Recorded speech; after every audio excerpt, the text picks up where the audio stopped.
Él dice de que muchos de los feligreses que tienen todos estos problemas que les acabo de mencionar y a veces todo eso los lleva a caer en crisis, muchos de los feligreses en crisis, dice Slyq, contactarán a su ministro antes de buscar a un consejero profesional. Y eso es una gran realidad, hermanos.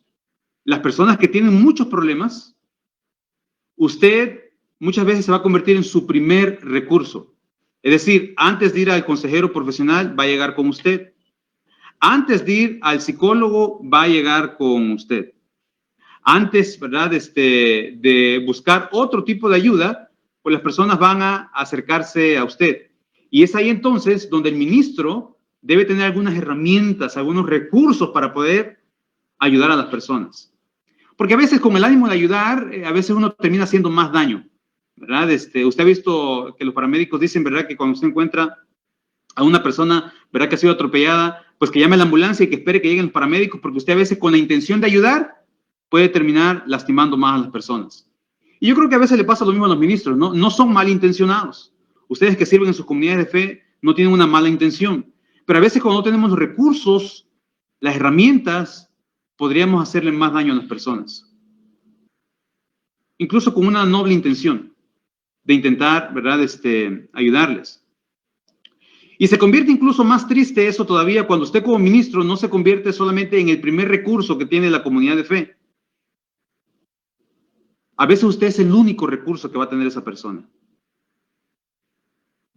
Esa persona no va a ir a un consejero profesional. Esa persona no va a buscar ayuda profesional. Y a veces usted no solamente va a ser el primer recurso, sino que va a ser el único recurso que esa persona va a buscar. ¿Ve usted entonces la importancia de analizar estas herramientas? ¿Ve usted entonces la importancia? Y qué bonito, ¿no? Que los que organizaron esto tuvieron a bien, ¿verdad? De tener una visión integral de esto. Y entonces estoy intentando aportar, darles esas herramientas y esos recursos desde mi marco de referencia, como, ¿verdad? Psicólogo. Miren, para explicar un poquito acerca de la consejería, yo tengo que hacer esta contextualización, ¿no? Y me disculpan si voy a ser un poquito académico acá, pero creo que es necesario, ¿no? Para que podamos entender todo esto que intento yo plasmar. Si ustedes ven esto que les muestro acá, es como el proceso, así como muy sintetizado, ¿no? Es solamente un mapa conceptual. Acá nosotros podemos ver cómo nace la consejería, ¿no? La consejería se desprende de la psicología, así como la psicología está muy vinculada a la psiquiatría y la psiquiatría, ¿verdad?, vinculada al contexto de la medicina. Resulta que cuando usted va a un médico general o a un médico, ¿verdad?, de cabecera y usted va y le habla acerca de algunos conflictos, a veces los médicos detectan que eso tiene que ver con problemas no físicos, sino con problemas mentales. Y entonces existe una rama de la medicina que se dedica a eso, ¿no? Que es la psiquiatría. La psiquiatría generalmente trabaja con personas, ¿verdad?, que están desconectadas de su realidad. Ahí tenemos, ¿verdad? Podemos categorizar ahí a los neuróticos, ¿verdad? A los esquizofrénicos y una gran cantidad de personas que están a veces divorciadas de la realidad que ellos están viviendo. Lógicamente, los psiquiatras, como son médicos, ellos tienen el recurso de la medicina, ¿no? Por eso cada vez que usted asista a un psiquiatra, usted muy probablemente va a salir medicado, ¿verdad? O con medicinas de esa sesión.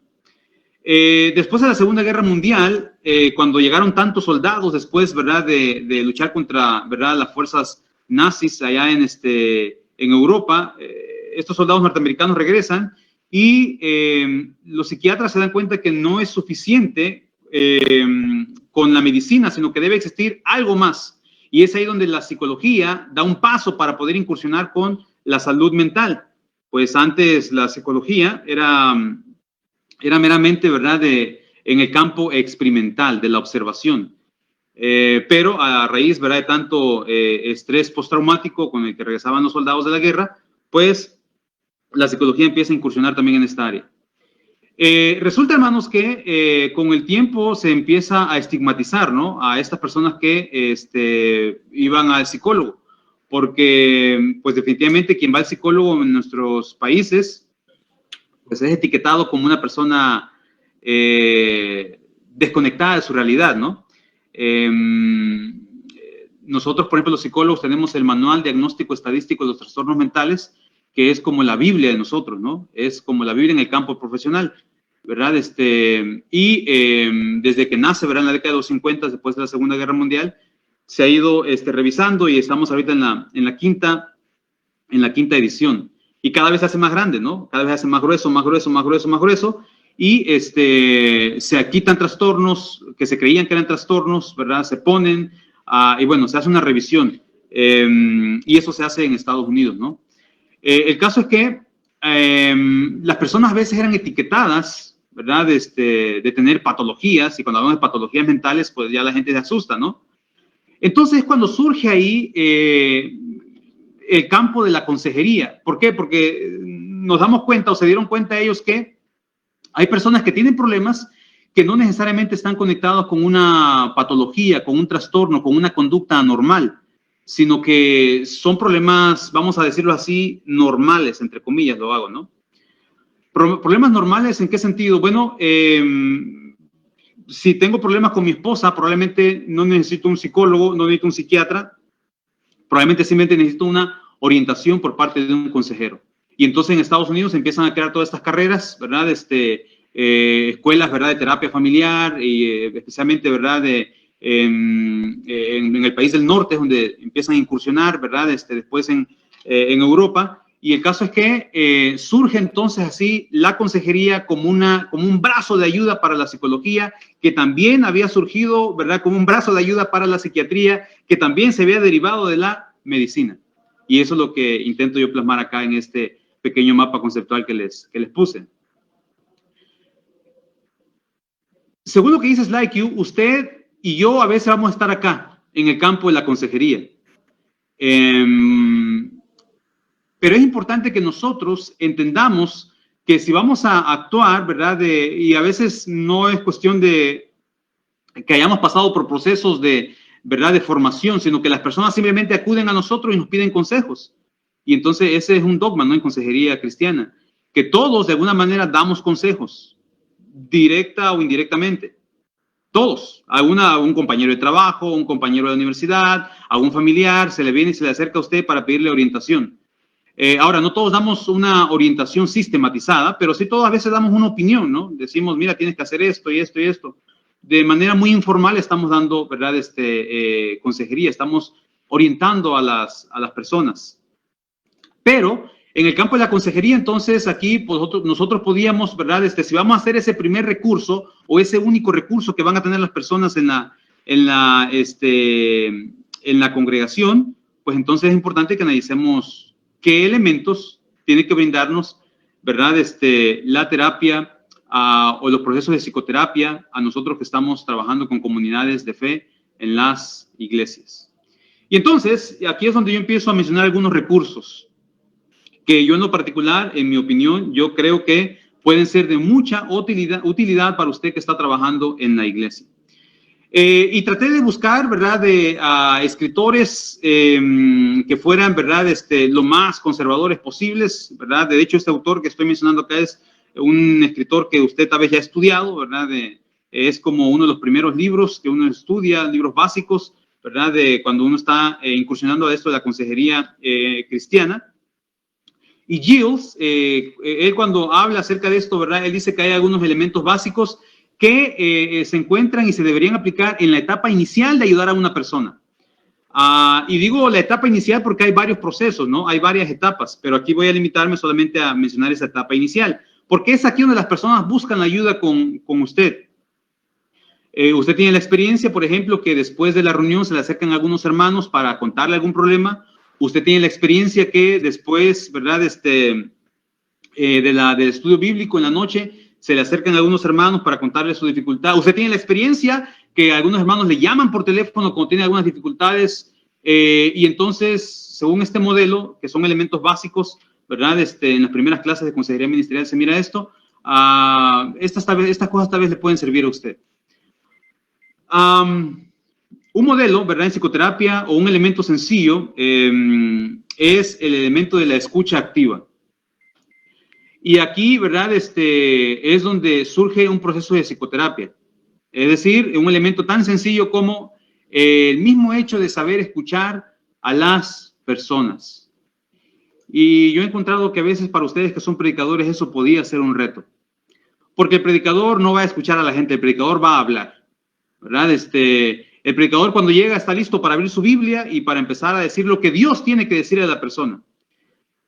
Pero un elemento muy básico en consejería, hermanos, es la escucha activa.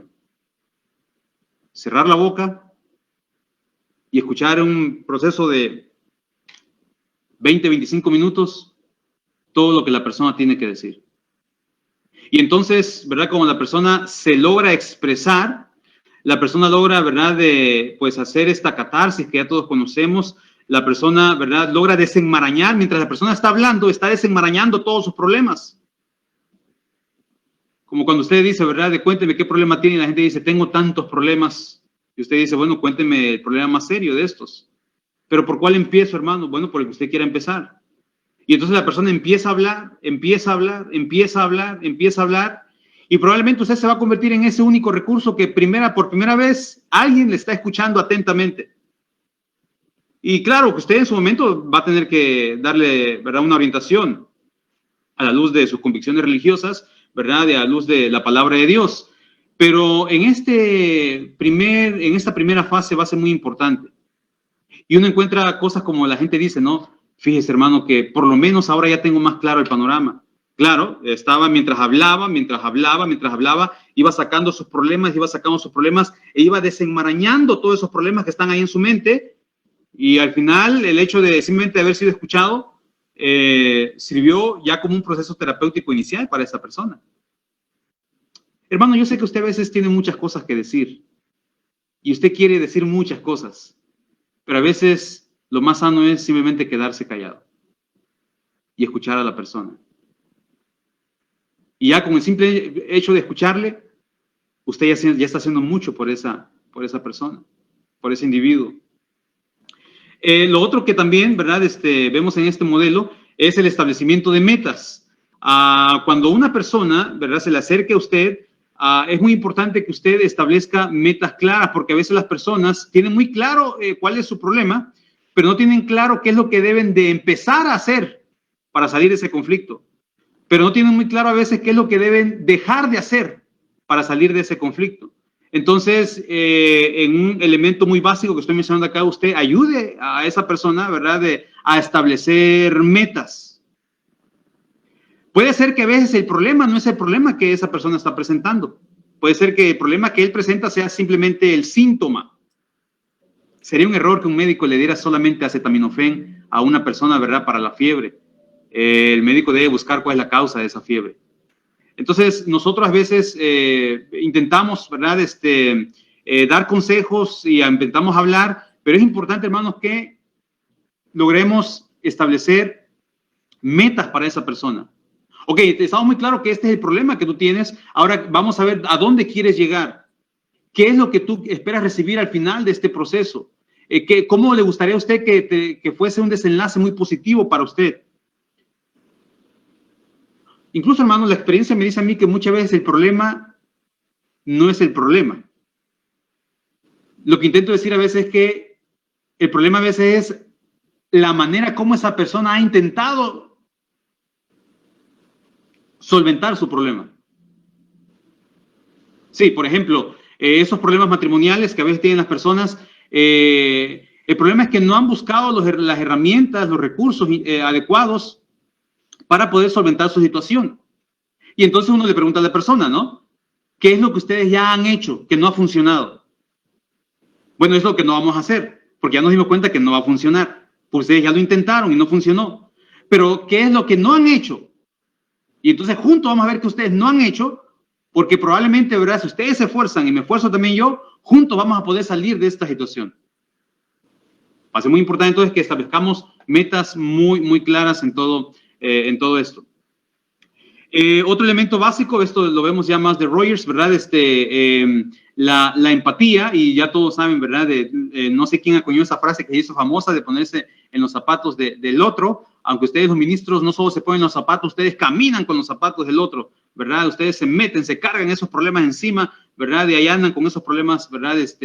Pero creo que el ministro, hermanos, yo sé que todos entendemos cuál es el concepto de empatía, pero a veces las personas necesitan que claramente mostremos esto. Estoy acordándome de este caso. Miren esta situación. La esposa está embarazada, va a dar a luz, van al hospital. El ginecólogo obstetra le dice, ¿verdad? A el padre, al futuro padre, ¿verdad? Dice, hay un problema, fíjate que su niño está con el cordón umbilical enredado en el cuello. Y entonces, probablemente le hagamos una cesárea. Entonces el muchacho, lógicamente, ¿qué hace? Acude a su líder espiritual. Levanta el teléfono y le llama, ¿verdad?, a una persona y le dice, hermano, ore por nosotros porque el niño está con esta complicación. Y escucha la respuesta del ministro. El ministro le dice al joven, hermano, analice bien su vida. ¿No será que hay algún pecado oculto en usted que Dios está intentando revelarlo?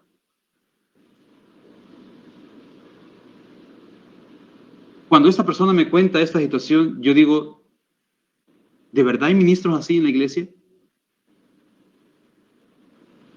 Y uno dice, qué falta de empatía, ¿no?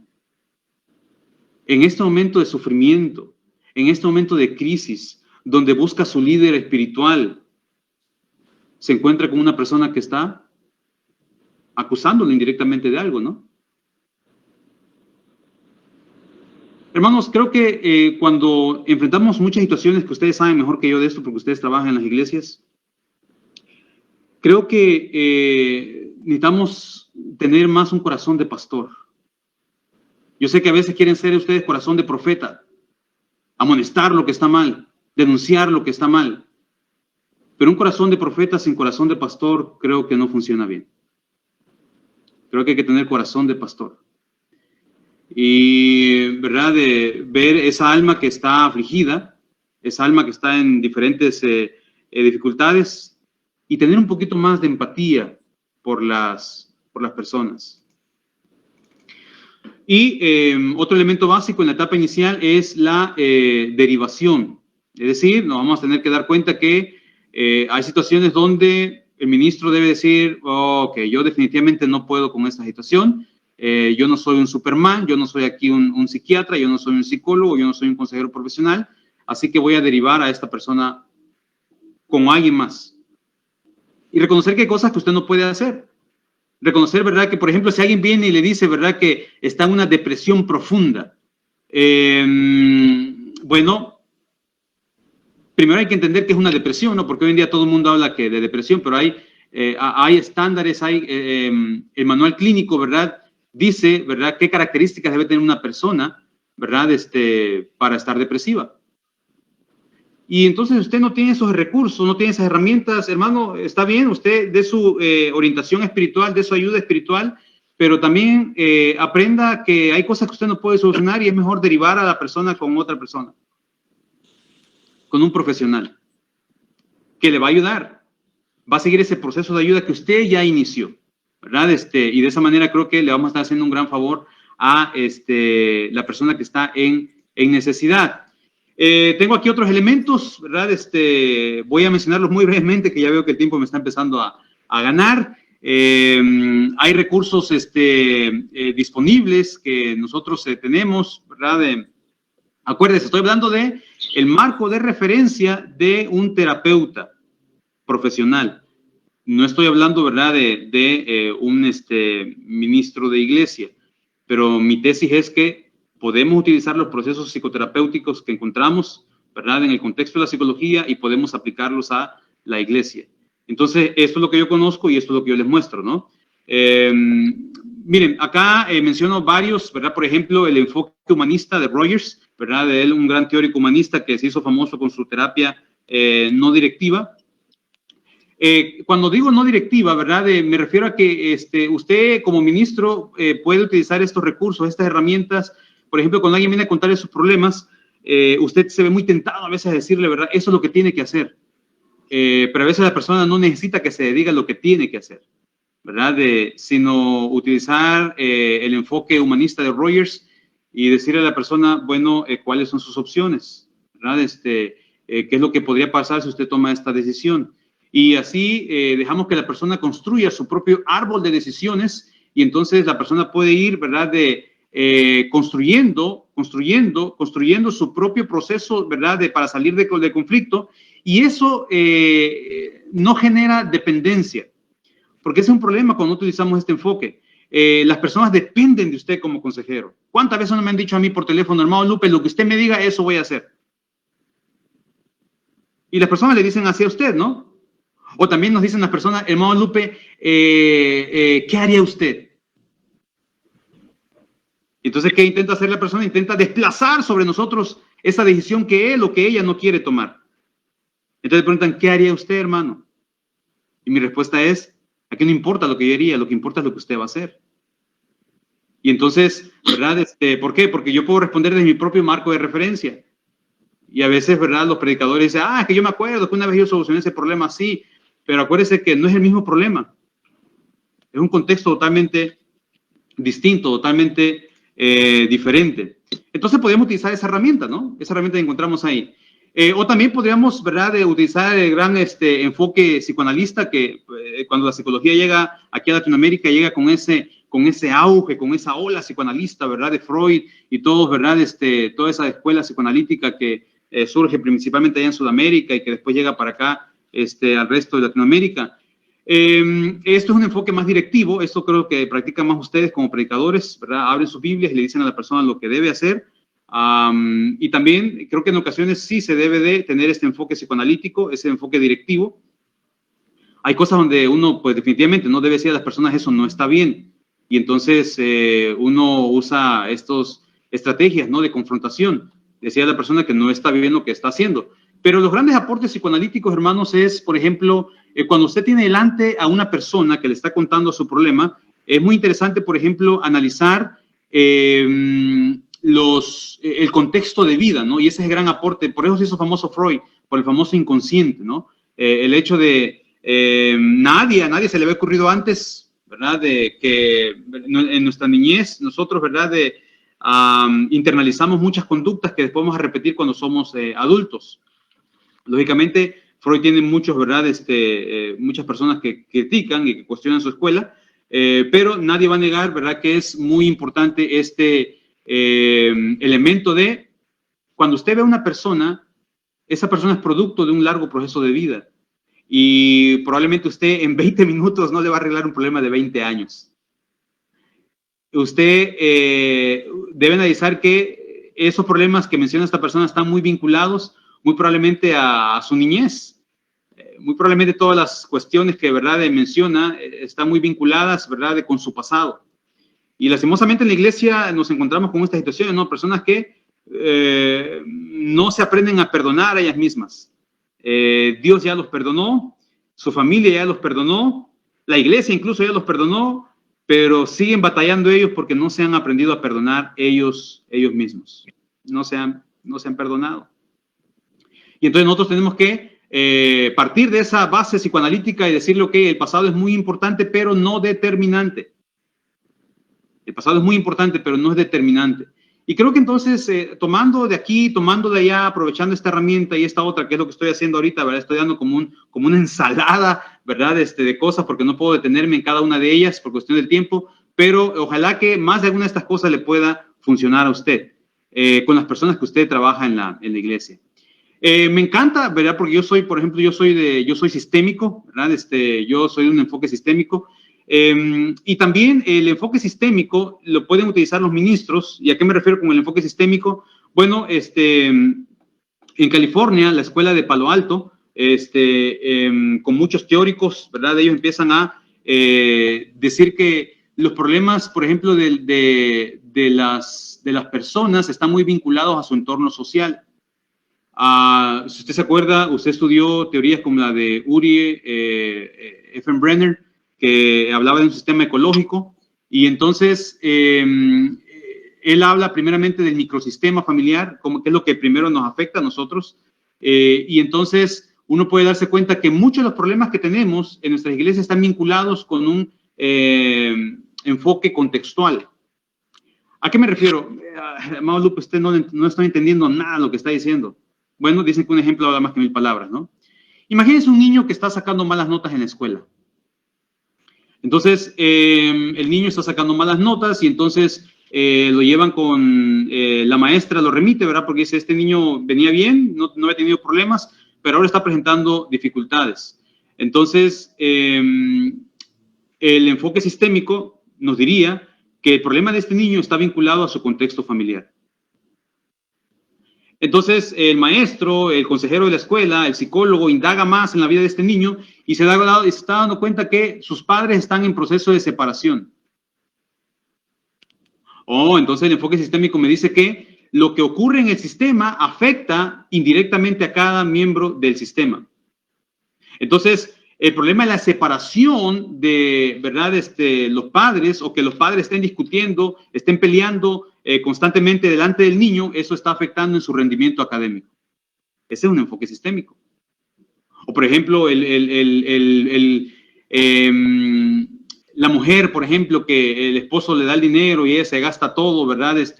El dinero, y eso también le afecta, ¿verdad? Al resto del sistema, porque después no hay para comprarle, ¿verdad? A los útiles escolares a los hijos, después no hay para pagar la renta, después no hay para pagar el alquiler, después no hay para pagar los biles. Entonces, una parte del sistema afecta a todo el sistema. O el padre alcohólico, que la hija le da vergüenza, ¿verdad? Que el padre se emborrache. Entonces, cuando nosotros analizamos el enfoque sistémico, hermanos, ¿verdad? Podemos ver que cuando usted tenga delante de usted una persona, piense siempre en su entorno contextual. Piense en su entorno familiar. Porque muy probablemente muchos de los problemas que tiene esa persona están muy vinculados con los procesos de familia. Y entonces, claro, este es un gran aporte, ¿no? Que hace, ¿verdad? De Minuchin, por ejemplo, Salvador Minuchin es el famoso terapeuta que la escuela americana lo abrazó bastante, ¿verdad? Él era argentino, con ascendencia israelita, pero él fue famoso por eso, ¿no? Hablar de que las familias, lo que ocurre en cada miembro de la familia afecta al resto de la familia. Y usted tiene muchos ejemplos, ¿verdad? En su propia congregación de esto que yo les estoy hablando. Y una última cosa del enfoque sistémico, ¿verdad? Es esto que a mí me encanta también, esto de las fuerzas resilientes, porque hoy en día está de moda, ¿no? Esta palabra, resiliencia. Yo recuerdo allá que estuvimos con el hermano Carlos, creo, aprendiendo esa palabra, ¿se recuerda? Pero hoy en día está de moda, ¿no? Hoy en día la gente mucho habla de resiliencia.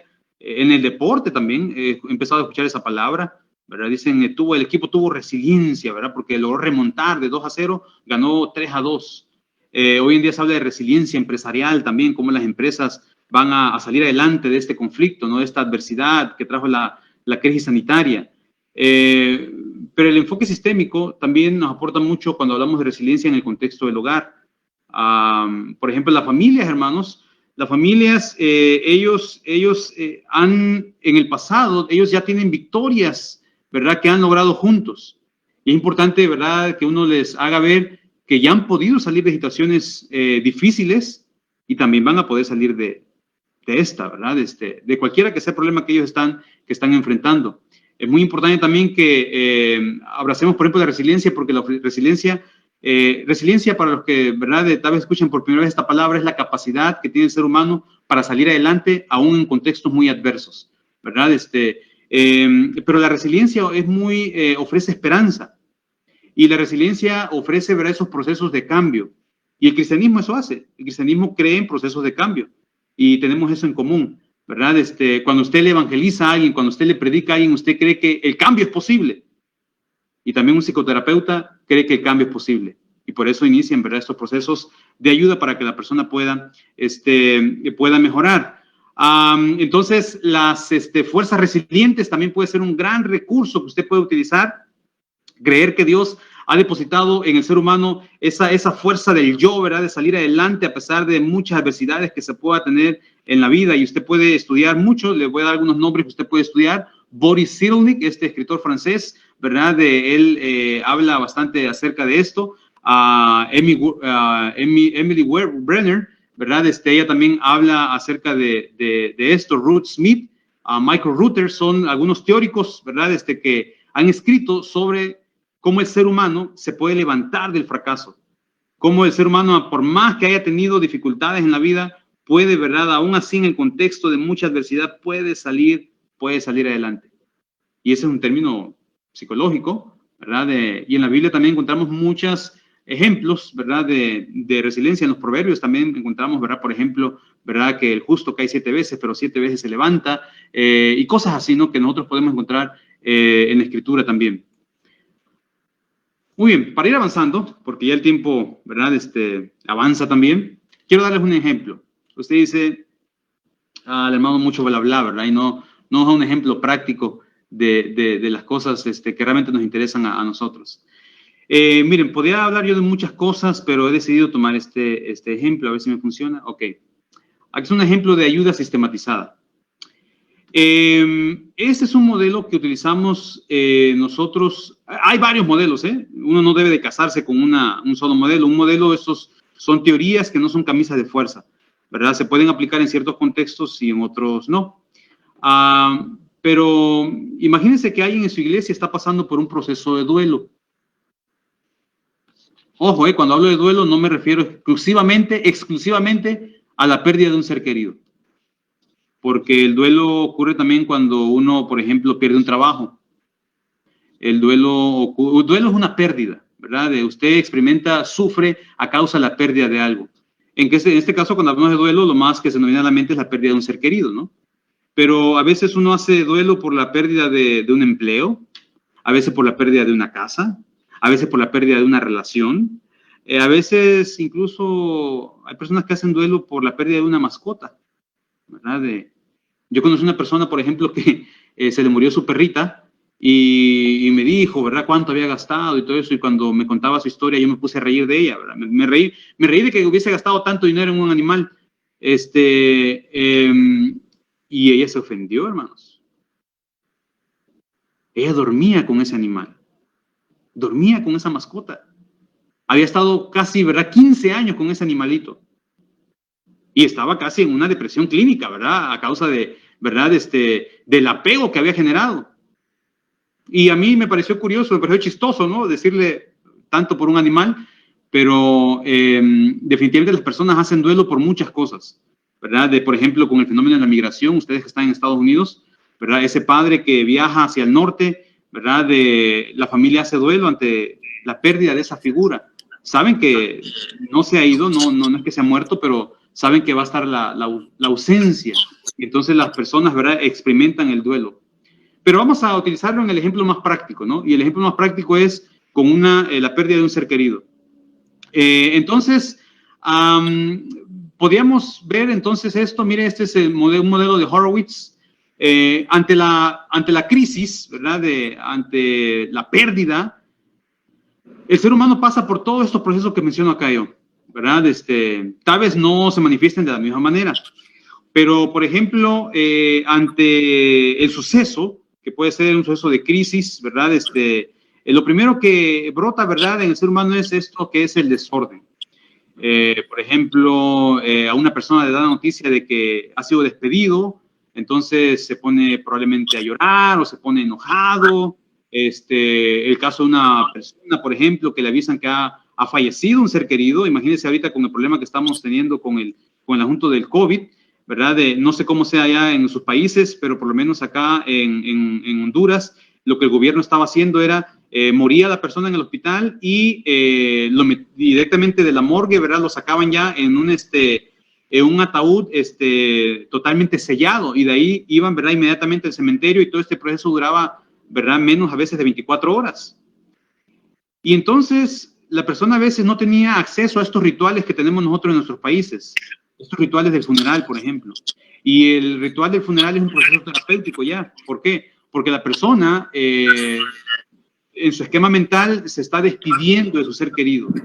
Pero imagínense, lo llevó al hospital y ni siquiera pudo verlo después porque le entregaron un ataúd totalmente sellado, y ya simplemente dicen, ¿verdad?, de que ni siquiera puede acercarse, ¿verdad?, al ataúd. Me ayuda el hermano que está controlando ahí con los micrófonos, porfa, ¿verdad? Escucho un feedback ahí. Gracias. Entonces, Ante estos procesos, hermanos, lógicamente la persona, el ser humano necesita estos rituales, ¿verdad? Necesitamos despedirnos de la persona. Y cuando digo despedirnos, necesitamos cerrar ciclos, ¿no? Y los funerales para eso funcionan, ¿no? Para cerrar ciclos. Pero en esta situación que estamos viviendo, la persona a veces ni siquiera tiene oportunidad de ver, ¿verdad? El féretro, el ataúd de su familiar. Entonces, la persona aquí en esta etapa inicial de desorden, la persona es cuando usted llora, la persona grita, la persona se desmaya, la persona entra en llanto, la persona entra en un periodo de desorden total. Y una característica de la crisis, según menciona Slaikio, es que estas crisis nos podían pasar a todos. Esto le podía pasar a usted y me podía pasar a mí también, ante la pérdida de algo, ¿verdad? Con lo cual hemos generado apego. Y usted, me imagino que ha visto muchos de esos ejemplos en sus congregaciones. Ante esto, ¿verdad? Lo que sigue, según este modelo, es la negación a algunas personas, ¿verdad? Para poder amortiguar el dolor, para poder amortiguar el golpe. Algunas personas lo que dicen, ¿verdad? Esto no pasó, esto no ocurrió, esto no es cierto. Y entonces empiezan como es tan fuerte aceptar esa realidad, empiezan a negar que eso ocurrió. Y aquí es donde muchas veces, ¿verdad? Se pueden formar las patologías, donde, por ejemplo, la persona no quiere que entren al cuarto de la persona que falleció, porque tal vez tiene la esperanza de que va a regresar. La persona no quiere que, ¿verdad?, se regalen las cosas de la persona que falleció. Y entonces se puede crear aquí, ¿verdad?, en este proceso de negación podría surgir una patología. Cuando digo una patología me refiero a, por ejemplo, que la mujer que ha quedado viuda siga guardándole ahí el espacio en la mesa al esposo, ¿verdad? Y que no deje que nadie más se siente ahí, porque ese era el lugar del esposo. E incluso ya en crisis más elevadas, puede ser que incluso, es decir, está en un proceso de negación, no acepta que la persona ya no está, que ya partió. Y yo sé que ustedes han conocido algunos casos como estos que menciono. Después siguen, ¿verdad?, los procesos de intrusión. Cuando digo intrusión es como la persona, sin quererlo, está pensando en lo que ya ocurrió, ¿verdad? Por ejemplo, tiene pesadillas, sueña con la persona, sueña con la pérdida que ha tenido, sueña, ¿verdad?, con ese trabajo que ya tuvo, sueña, ¿verdad?, con esa persona que ya no está, o a veces tienen pensamientos muy recurrentes, aunque no quieran, ¿verdad?, son pensamientos intrusivos que están ahí, constantemente están en estos procesos, ¿no?, que a veces causan mucho sufrimiento. Y es ahí, hermanos, por eso les pongo esto, donde el ministro debe de hacer acompañamiento, ¿verdad? En la etapa de desorden, de negación, de intrusión. Y ¿sabe qué? A veces ni siquiera es necesario decir algo. Simplemente estar ahí. Simplemente con el hecho de estar ahí presente. Y probablemente las personas no se van a acordar de lo que dijimos, pero sí se van a acordar que estuvimos ahí, en esos procesos, ¿verdad? Después con el tiempo, ¿verdad? En el modelo de Horowitz, ¿verdad? Las personas duran un aproximado de 8 semanas, ¿verdad? Tratando de amortiguar el golpe del el sufrimiento, ¿verdad? De la pérdida. Después pasamos a la translaboración, que es donde la persona ya empieza a hablar, ¿verdad? Habla, ¿verdad? Con cierto dolor, pero ahora por lo menos ya es de cierta manera manejable la situación. Y entonces llegamos a la etapa de terminación, es donde la persona ya está consciente que, por ejemplo, perdió un ser querido, ya está consciente de que perdió el empleo, ya está consciente de que se murió, ¿verdad? De que la pérdida ocurrió, y ahora el hecho de recordarlo no le causa el mismo sufrimiento o el mismo dolor que le causaba al principio. ¿Ven ustedes entonces cómo uno, por ejemplo, uno que se dedica a esto, uno rápidamente identifica en qué proceso está la persona en el duelo? Y uno sabe entonces, como sabe ubicarle en qué proceso está, uno sabe también cómo ayudarle. Y es por eso usted como ministro que tenga acceso a estas herramientas para poder darle una mejor ayuda. No estoy diciendo para ayudarle, porque yo sé que ustedes lo ayudan con las herramientas y recursos que ustedes tienen, pero intento plasmar que la psicología también nos ofrece algunas herramientas como estas que yo he estado plasmando acá. Y miren cómo voy a terminar. Voy a terminar con este pasaje bíblico, ¿verdad?, que se encuentra en segunda carta a los Corintios, capítulo 4, versículo 7. Y el poder esperanzador del Evangelio, ¿verdad? Que encontramos aquí en esta escritura, ¿verdad? De Pablo habla de esto, y miren qué bonito lo que dice el pasaje. Pero tenemos este tesoro en vasos de barro, para que la excelencia del poder sea de Dios y no de nosotros. Hermano, hermana, usted que me escucha, usted es ese vaso de barro. Dios es tan bueno con nosotros, Dios es tan misericordioso, que a pesar de los problemas que usted tiene, que a pesar de los problemas que usted tuvo, que a pesar de las circunstancias difíciles que usted pasa, que a pesar de tantas cosas, ¿verdad? Y tantas imperfecciones que usted tiene como persona, Dios es tan bueno, tan misericordioso, que aún así, Dios permite que seamos fuente de bendición para otras personas. Aún así, aún con todas nuestras luchas, aún con todos nuestros defectos, aún así, Dios es tan bueno y Él permite que nos convertimos en las manos de Dios para ayudar al afligido. Cuando usted ayuda en estos procesos, ¿verdad? A un individuo que está en sufrimiento, usted se convierte en los brazos del Señor que sostienen a estos individuos. Y eso es lo maravilloso del ministerio. Eso es lo bonito, ¿verdad? De esta vocación, ¿verdad? De este llamado, que en cualquier área en la que usted se sirvió en la iglesia, aún a pesar de todas las limitaciones, todos los conflictos y todas sus luchas, que usted sabe que los tiene, aún así el Señor lo usa, la usa, lo puede utilizar para que usted sea fuente de bendición para otras personas. Y creo que eso enriquece, ¿no? Grandemente el ministerio. Y de esta manera, ¿verdad? Intento entonces, ¿verdad? O intenté plasmar que la consejería cristiana puede abordar la problemática humana utilizando como recurso los procesos psicoterapéuticos. Muchas gracias, hermano, y esperamos que esto pueda ser de ayuda para usted y también para aquellas personas con las cuales usted trabaja en la iglesia. Que el Señor les bendiga.